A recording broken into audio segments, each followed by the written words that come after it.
Say you're an overnight guard at a small nuclear power plant in a sleepy Eastern European nation. It's 4 a.m, and you and 2 of your co-workers are doing your best to just stay awake. One of them has stepped out to have a cigarette. One of them is doing the hourly rounds, and you're watching the cameras. It's a normal, standard shift. Nothing fishy at all. But as the minutes tick on by, the guard doing the rounds hasn't come back. Come to think of it, you haven't seen him on the cameras for a little while either. You scratch your beard, you start flipping through screens, and then you spot him walking quickly away from one of the back buildings with a small suitcase in his hands. You watch him go to his car, toss the suitcase in the trunk, and speed off. You call your supervisor, you let him know that somebody just walked off the job, and he asks if the guard took anything with him. You say, yeah, and the response isn't exactly what you're expecting. You're now under lockdown, and the national police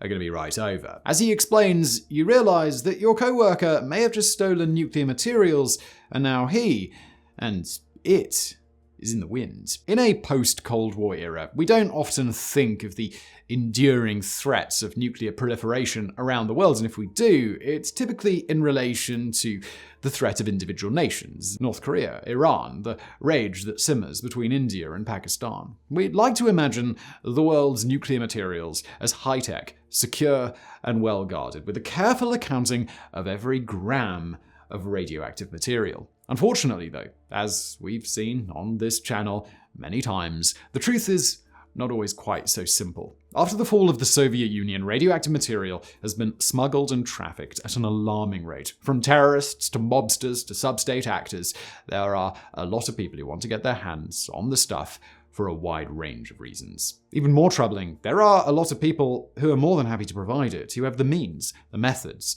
and often the malice required to make that happen. This is the shadowy world of nuclear smuggling, lurking just out of the periphery of public awareness.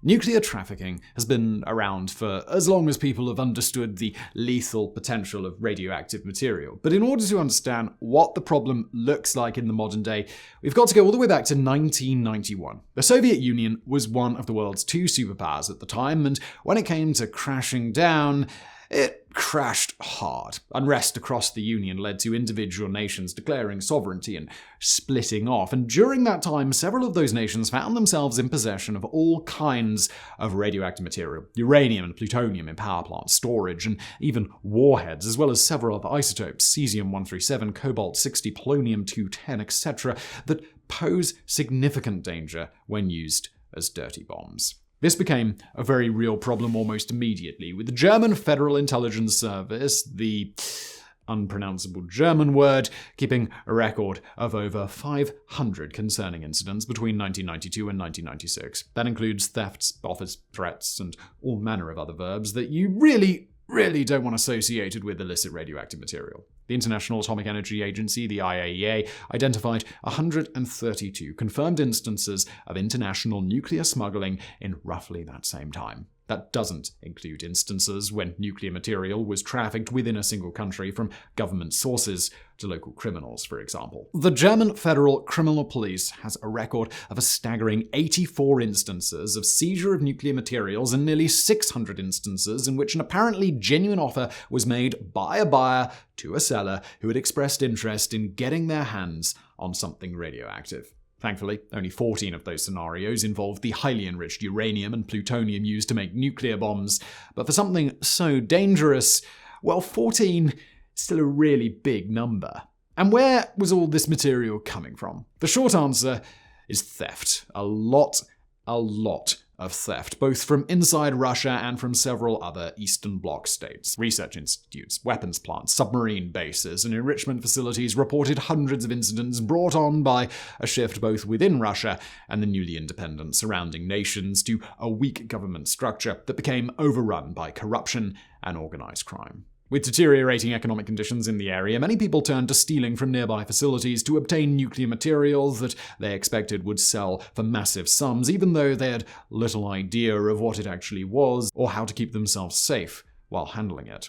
In other cases, civilians, scientists, and security guards at sites with radioactive and radiological material would even sell that material themselves. The intermediaries that receive it then turn their effort to finding a buyer, whether a terrorist organization, a separatist movement, a religious sect, a rogue nation, or an organized criminal enterprise. But even with all the apparent activity of nuclear smugglers, the world was either on its game or just very lucky in the years immediately after the fall of the Soviet Union, because the attacks that could have come never did. The first, and to date only, actual attempt at a radiological attack using trafficked materials took place during this time in November of 1995. A group of Chechen rebels attempted to threaten the Russian government, stating that they had stashed radiological materials in a public park in Moscow, and when they provided a location to authorities, a package containing radioactive cesium was found at the same spot. The crisis was averted, but by all accounts, the hoax didn't just represent an empty threat. The leader of the Chechen rebel cell that planted the bomb, Shamil Basayev, had led a raid on a Russian town just months earlier,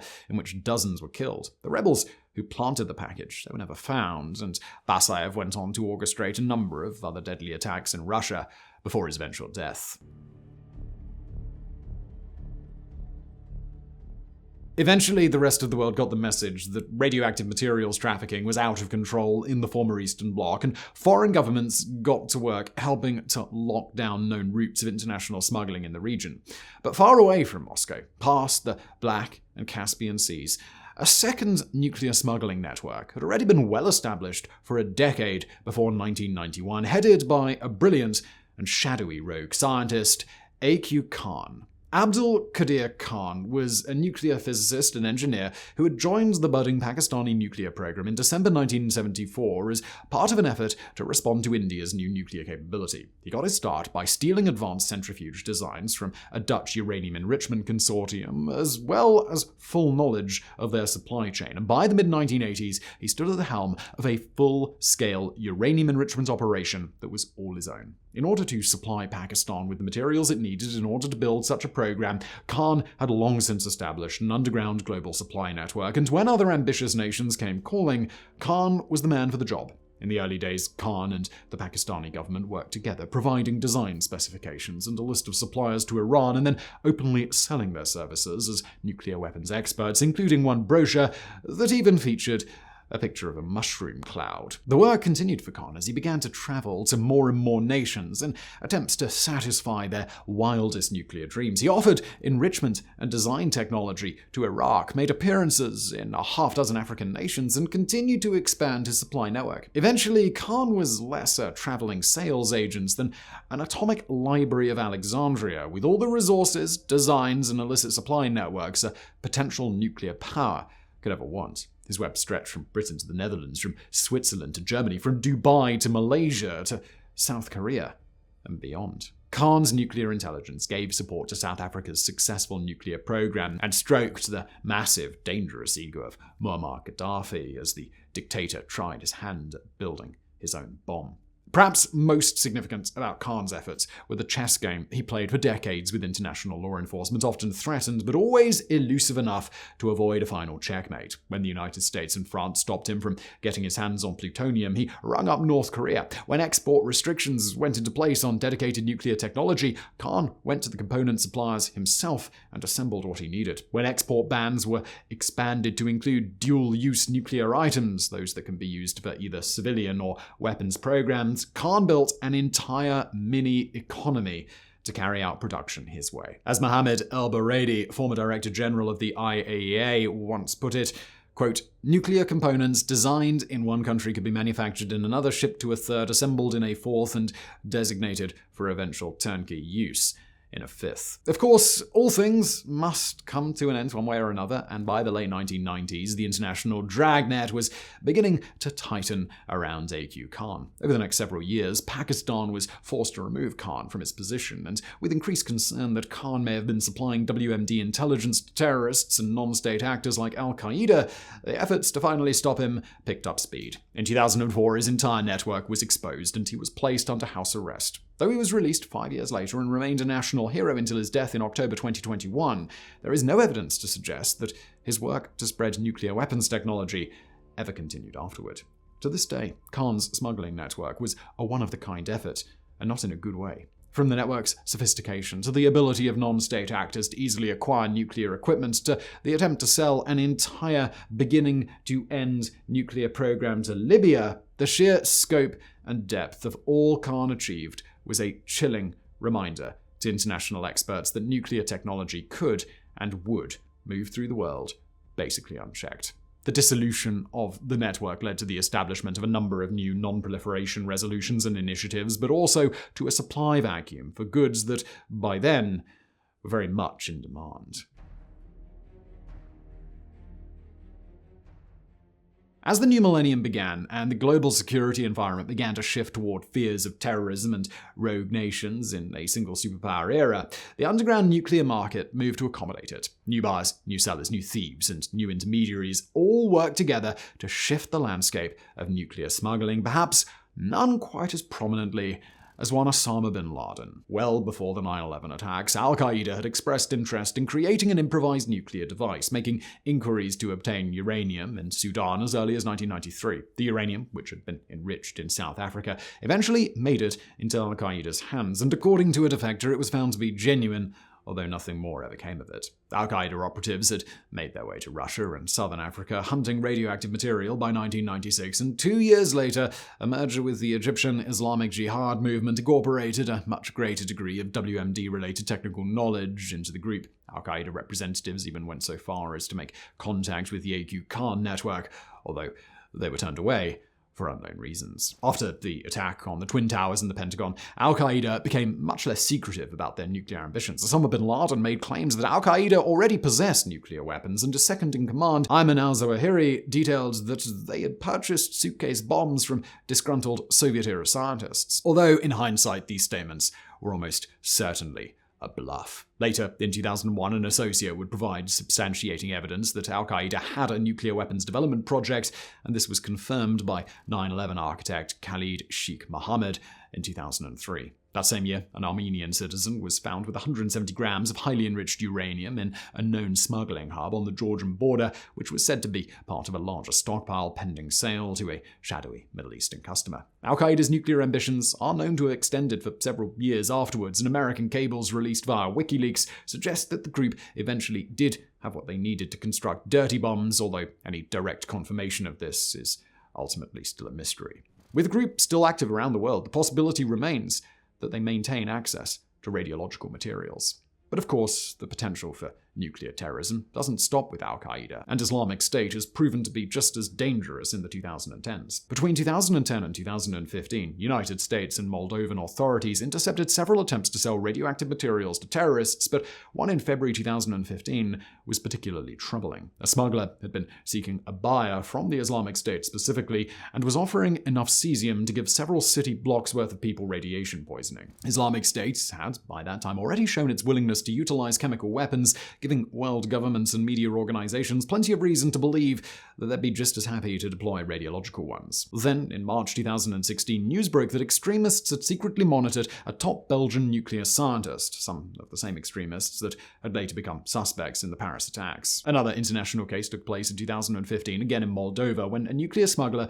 was caught by Moldovan police and the FBI before he could shake on a deal that would have allegedly provided enough cesium-137 to allow Islamic State to contaminate several city blocks. Islamic State also came across some 40 kilograms of uranium during their seizure of the city of Mosul, although later reports indicated that the material was nowhere near weapons grade. The stashes of cobalt-60 they found also at Mosul University were of greater concern, but as it turned out, the machines holding the cobalt-60 were found fully intact by the Iraqi government when Mosul was recaptured. Apparently, the cobalt-60 had never been touched, probably because the soldiers on hand didn't know how to get at the material without killing themselves trying to do it.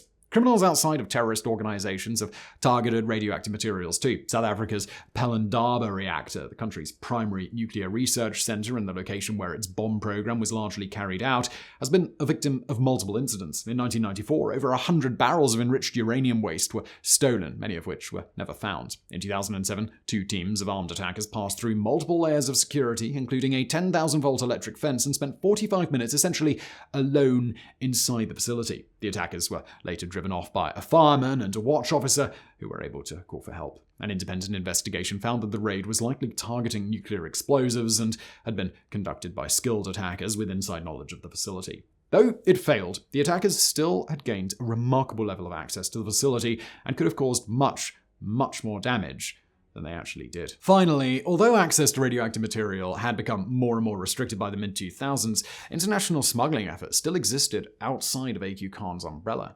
In one such case, a Russian citizen named Oleg Kinsegov was intercepted in 2006 while transporting 100 grams of highly enriched uranium, that is to say, bomb-grade uranium, which he claimed was a sample from over 3 kilograms in his stockpile. Kinsegov's arrest pulled back the curtain on a much larger smuggling ring through the breakaway regions of South Ossetia and Abkhazia, where more uranium, most of it lower grade, was eventually tracked. In all, the highly enriched uranium Kinsegov carried was only a small fraction of what is needed to build a functioning nuclear bomb, but the arrest was one small development in an area that was found to have exceptionally weak smuggling controls. Highly enriched uranium samples would again be intercepted in Georgia in 2010 and across the Black Sea in Moldova the following year, in a case where the smugglers were thought to be offering up to 10 kilograms of the stuff. Smuggling cases in France and Bulgaria also showed common connections to Moldova, which, like Georgia, was experiencing ongoing problems around border security and international organized crime at the time. The good news is, humanity has learned from the past 30-odd years of nuclear smuggling, and in the modern day, radioactive materials are well catalogued and typically well tracked. The IAEA, a myriad of international treaties, and continued cooperation between the law enforcement agencies of various nations has gone a long way toward making sure that something like the AQ Khan network or an Islamic State atomic bomb can't exist. But the bad news is, even in recent years, instances of radiological trafficking have continued to come to light in ways that illustrate just how far the problem is from being dealt with. Returning to Georgia, in the first half of 2016, 3 attempts to smuggle radioactive materials were intercepted and announced. In each successive transport, uranium-235, uranium-238, and cesium-137 were found and tested, all of which have a variety of potential uses in the event that they were to come into the possession of some ill-intentioned buyer. Again, the materials were transported in small quantities and were believed to be on their way to Turkey. More recently, in 2020, an unidentified organized crime group was disrupted in Vienna midway through an operation to sell radiological materials to an unidentified army. Information on the size of the materials, sample, or the entities responsible are yet unknown. Elsewhere, an incident in Malaysia saw a cache of iridium-192 go missing along with its industrial casing, and although some details on the cache are unknown, the iridium involved could have helped to craft a particularly dangerous dirty bomb. Luckily, that iridium has a fairly short half-life, and the risk it poses today is probably slim to none. Today, the biggest risk for loose nuclear material is Russia, which in 2016 was rated 24th of 24 countries that produce weapons-grade, usable uranium and plutonium in terms of the risk of theft or misuse. In other parts of the world, nuclear adversaries have accused each other of having a smuggling problem, including in 2021 when Pakistan's foreign ministry circulated misinformation that Indian authorities had intercepted 250 kilograms of radioactive californium, as well as 2 cases of uranium. Nuclear programs like North Korea's and Iran's pose a continuing risk of sub-state trafficking, whether by Iran's potential to place materials into the hands of independent groups like Hezbollah, or the possibility that North Korea will try to threaten the South by use of either nuclear weapons smuggled into the country or radiological weapons that use fuel provided by the pariah state. From a resurgent al-Qaeda to the Taliban to breakaway regions and insurgencies in Europe, Asia, and Africa, the world is full of potential non-state buyers who could be receptive today to the overtures of nuclear smuggling rings.